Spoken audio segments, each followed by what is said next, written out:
हर हर महादेव, जय भोलेनाथ। दोस्तों राधे राधे, जय श्री कृष्ण। आई होप कि आप सब लोग स्वस्थ और सुखी होंगे। तो फ्रेंड्स, आज जो है मैं कोई पूजा पाठ की विधि नहीं लेकर आई हूँ। आज मैं एक कमेंट का जवाब लेकर आई हूँ। एक मेरी प्यारी सी सब्सक्राइबर है, उन्होंने मुझसे जो है कुछ समय पहले पूछा था, तो मैंने उनसे प्रॉमिस किया था कि मैं जल्दी ही इसका वीडियो जो है आपके साथ शेयर करूँगी। तो उनका प्रश्न क्या था कि उनका कहना था कि नहा धो के जो है वो अपने किचन में पूजा करने से पहले जो है अपने बच्चों के लिए या अपने हस्बैंड के लिए लंच बनाती हैं।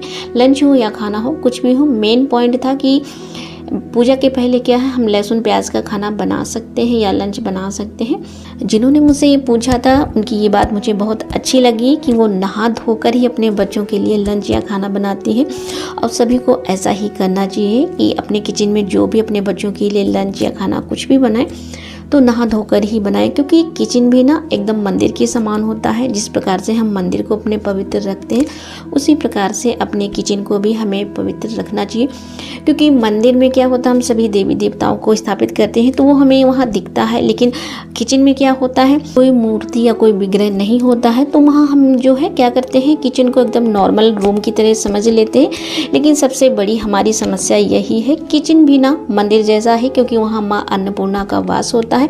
जितनी भी परेशानियां, बीमारियां जो हैं वो सब किचन से ही आती है। अगर आपका किचन साफ सुथरा है, पवित्र है, तो आपकी ना 90% बीमारियां, परेशानियां जो ऐसे ही खत्म हो जाएंगी। तो आज से ही आप कोशिश कीजिएगा अपने किचन को नीट एंड क्लीन रखने की, और ये जो है एक नियम बना लीजिएगा कि हमें बिना नहाए जो है अपने किचन में कुछ भी नहीं बनाना है, चाय भी नहीं बनानी है। नाश्ता तो बहुत बड़ी बात है, यानी जब आप नहा के आएंगे तभी आप अपने किचन में चाय, नाश्ता जो भी आपको बनाना हो बनाइएगा। ये नियम जो है, छोटे छोटे नियम होते हैं, हमें पता नहीं चलता है, लेकिन काफ़ी परिवर्तन हो जाता है हमारे जीवन में इन नियमों से। कहा तो ये भी जाता है कि बिना नहाए किचन और मंदिर में नहीं जाना चाहिए, लेकिन इतना नहीं संभव हो पाता है, क्योंकि किचन में उठकर पहले हम झाड़ू लगाते हैं, पोछा लगाते हैं, उसके बाद ही स्नान करते हैं। तो इतना नहीं संभव, तो कम से कम स्नान करने के बाद ही आप अपने किचन में कुछ भी बनाएं। होता क्या है कि जब हम रात में सोते हैं तो हमारा शरीर जो होता है वो शव के समान होता है, और जो हम वस्त्र पहने होते हैं वो कफन के समान होते हैं।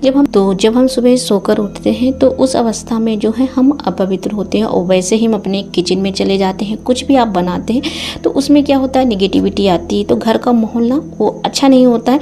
अगर वहीं पर आप स्नान करने के बाद अपने बच्चों के लिए जो है सात्विक मन से कुछ भी बनाते हैं या प्रभु के लिए बनाते हैं, तो उसमें पॉजिटिविटी आती है। जब पॉजिटिविटी उस खाने में आएगी तो उसका जो माइंड है, यानी जो उस भोजन को कर रहा है, उसका माइंड ना एकदम पॉजिटिव होता, तो घर में जो है एकदम सुख शांति बनी रहती है। और एक बात मैं आपको बता दूं कि रात की जो आपके पहने हुए वस्त्र होते हैं, कभी भी आप स्नान करके उन्हें मत पहनिएगा, क्योंकि रात के जो हमारे पहने हुए वस्त्र होते हैं वो अशुद्ध यानी कफन के समान होते हैं। अगर आप उन्हें सुबह फिर से बिना धुले ऐसे पहन लेते हैं तो आप अशुद्ध हो जाते हैं। ऐसी अवस्था में आप जो है भगवान की पूजा अर्चना नहीं कर सकते। आप दोबारा स्नान करके ही पूजा अर्चना कर सकते हैं।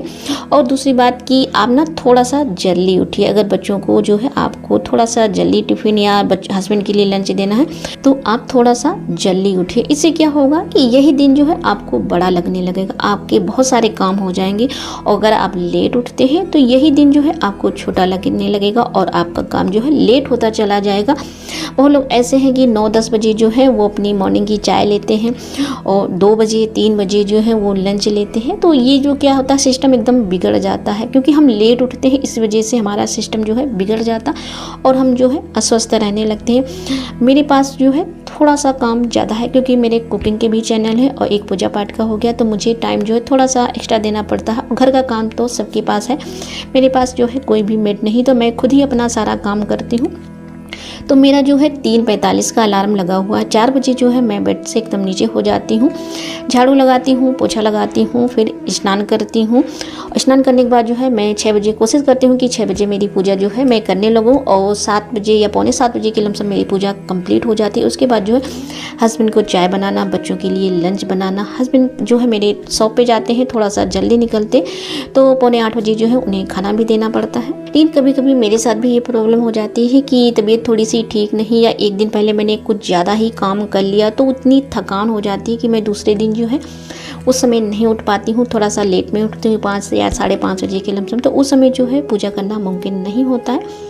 तो मैं क्या करती हूँ कि मंदिर को साफ़ कर देती हूँ। मंदिर मतलब जो फूल तो मैं रात में ही उठा लेती हूँ। मंदिर को साफ़ करके पोंछ कर एक दीपक जो है, जो कर्म साक्षी दीपक होता है तिल के तेल का, उसे मैं जो है लगा कर रख देती हूँ और भगवान को जो मैं उठा देती हूँ। तो ये जो है मेरी मॉर्निंग पूजा रूटीन का जो वीडियो है उसमें मैंने आपको सब कुछ बताया। भगवान को जो है मैं उठा देती हूँ, प्रणाम कर लेती हूँ। उसके बाद जो है अपने काम पे लग जाती हूँ। दीपक लगाने से क्या फ़ायदा होगा कि आप तो पूजा लेट में करेंगे, लेकिन आपके बच्चे हैं या आपके हस्बैंड हैं या आपके यहाँ घर में माता जी है, जो भी लोग करते हैं वो करते हैं। लेकिन हमने यहाँ शिवलिंग रखा तो मेरे बच्चे जो है नित्य एक एक लोटा जो है जल शिवलिंग में अर्पित करते हैं और माता जी भी करती हैं। तो इसलिए जो है मैं दीपक लगा कर रख देती हूँ, क्योंकि ये कर्म साक्षी दीपक होता है। तो मंदिर आपने क्लीन कर दिया है और भगवान को आपने उठा दिया है, एक कर्म साक्षी दीपक लगा दिया, तो घर के अन्य सदस्य जो है वो अपना पूजा करते हैं। मैं क्या करती हूँ, किचन में जाती हूँ, बच्चों के लिए लंच बनाना, हस्बैंड के लिए खाना बनाना, इसके बाद ही मैं जो है हाथ पैर धोकर ही पूजा करती हूँ। अब ये बात आ जाती है कि खाना बनाने के बाद क्या हम अशुद्ध नहीं हो जाते हैं। तो देखिए नियम तो यही है कि स्नान करने के बाद जो है हमें तुरंत पूजा कर लेनी चाहिए, लेकिन हम लोग गृहस्थ आश्रम में रहते हैं, काफ़ी जिम्मेदारियां होती हैं हमारे ऊपर। हम यही कहेंगे कि एक स्त्री जो है जितना कर सकती है एक पुरुष उतना नहीं कर सकता। इसीलिए स्त्री को जो है शक्ति कहा गया है, पुरुष को शक्ति नहीं कहा गया। स्त्री जो है एक शक्ति है, वो जितना घर के लिए करती है उतना एक पुरुष नहीं कर सकता है। आप अपने मन में किसी भी प्रकार का कोई भी संशय मत लाइए कि आप लहसुन प्याज का खाना बना रहे हैं या नाश्ता बना रहे हैं या कच्चा खाना जैसे दाल चावल बना रहे हैं तो उसके बाद हम पूजा कर सकते हैं कि नहीं। क्यों नहीं कर सकते हैं, ज़रूर कर सकते हैं। हम गृहस्थ आश्रम में रहते हैं तो हमारे ऊपर ना जिम्मेदारियाँ बहुत होती हैं और ईश्वर सब जानता है। वैसे भी ना कर्म को प्रधान रखा गया और गृहस्थ आश्रम सभी आश्रमों में सबसे श्रेष्ठ होता है। पहले आप अपना कर्म कीजिए, पूजा जो है आप दूसरे नंबर पर रखिएगा। आप अपने पति को जो है खुश रखिए, अपने बच्चों को खुश रखिए और आपके जो सास ससुर हैं उन्हें खुश रखिएगा। तो अगर आप पूजा नहीं भी करेंगे ना तब भी आपको उसका फल मिल जाएगा। अगर आप पूजा करते हैं, आपके पति दुखी, आपके बच्चे दुखी, आपके सास ससुर दुखी, विश्वास मानिए आपको पूजा का कुछ भी फल नहीं मिलने वाला है। इसीलिए जो है आप बिना संशय के, किसी भ्रम के जो है आप पहले अपना कर्म कीजिए, उसके बाद जो है आप पूजा पाठ कीजिएगा। पूजा पाठ करने से क्या होता है कि हमें खुशी मिलती है, अच्छा लगता है कि हम भगवान के जो है समीप हैं और भगवान ही हमें सब बुद्धि देते हैं। तो अपने घर के लोगों को अगर आप खुश रखते हैं और घर के लोग जो है आपसे खुश हैं तो समझिए ईश्वर भी आपसे खुश है। तो आप बनाइए। मैं भी जो है कभी कभी मैं बता रही हूँ ना, मैं पूरा कच्चा खाना बनाती हूँ, प्याज वाला भी खाना बनाती हूँ। उसके बाद जो है हाथ पैर धोकर जो है मैं पूजा करती हूँ। लेकिन ये ना नियम कभी कभी होता है, ऐसा नहीं कि आप नियम ही बना लें कि हमें जो है पूरा खाना बनाने के बाद ही जो है पूजा करनी है। तो कोशिश कीजिए कि आप थोड़ा सा जल्दी उठिए। जल्दी आप तभी उठ पाएंगे जब आप नाइट में थोड़ा सा जल्दी सोएंगे। लेकिन आजकल लोगों को हमने देखा है कि 12 बज गए, 1 बज गए, 1:30 भी बज जाते, नींद ही नहीं आती, एकदम उल्लू प्रजाति के हम लोग हो गए। हो क्या गया हम लोगों को, इसीलिए जो है ये सिस्टम बिगड़ा हुआ। मैं भी 10 बजे लेट जाती हूँ, मेरे बच्चे भी जो है 10 बजे लेट जाते हैं। मैं उन्हें कह देती हूँ जो भी काम करना हो सुबह करना, अभी लेट जाओ।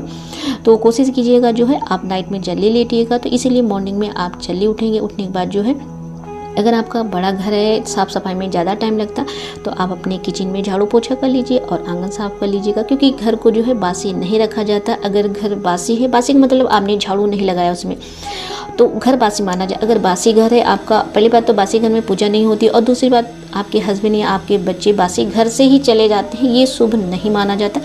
तो थोड़ा ही सही आप अपने किचन में झाड़ू पोछा कर लीजिए, आंगन में झाड़ू लगा लीजिए। मेन गेट है तो वहाँ चाहे आप थोड़ी सी सफाई कर लीजिए अगर आपके पास टाइम हो।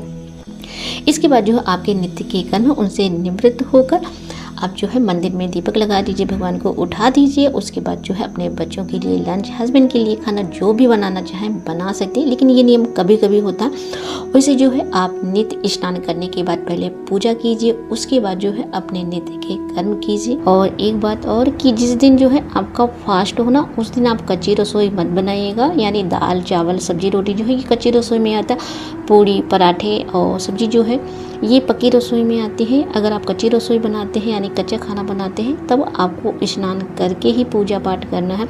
और अगर आप पूड़ी पराठे बनाते हैं तब आप हाथ पैर धोकर जो है पूजा कर सकते हैं। तो इस बात का विशेष ध्यान रखिएगा। और मैंने पूरी कोशिश की है कि आपको छोटी छोटी बात समझा सकूं और काफ़ी लोगों को ये बात समझ में आ भी गई होगी। तो फ्रेंड्स एक कमेंट और आया था कि एक मेरी प्यारी सी सब्सक्राइबर है, उनका कहना था कि 1 हफ्ते के लिए वो घर के बाहर चली जाती तो मंदिर में जो है हमारी पूजा अर्चना नहीं हो पाती, तो ऐसे में जो है पूजा अर्चना कैसे करें, क्या करें। तो इस सब्जेक्ट पर भी मैं एक जल्दी ही वीडियो लेकर आऊँगी। आई होप कि आज का ये वीडियो आपको बहुत ही पसंद आया होगा। पसंद आए तो प्लीज़ वीडियो को लाइक कीजिएगा, शेयर कीजिएगा, क्योंकि आपका एक लाइक मुझे ये बताता है कि मेरा वीडियो जो है आपको पसंद आ रहा है। और जब आपको मेरा वीडियो पसंद आएगा तो मैं और अच्छे अच्छे वीडियो आपके लिए लेकर आऊँगी। तो फ्रेंड्स फिर मिलती हूँ इसी प्रकार से एक नए वीडियो के साथ। हर हर महादेव।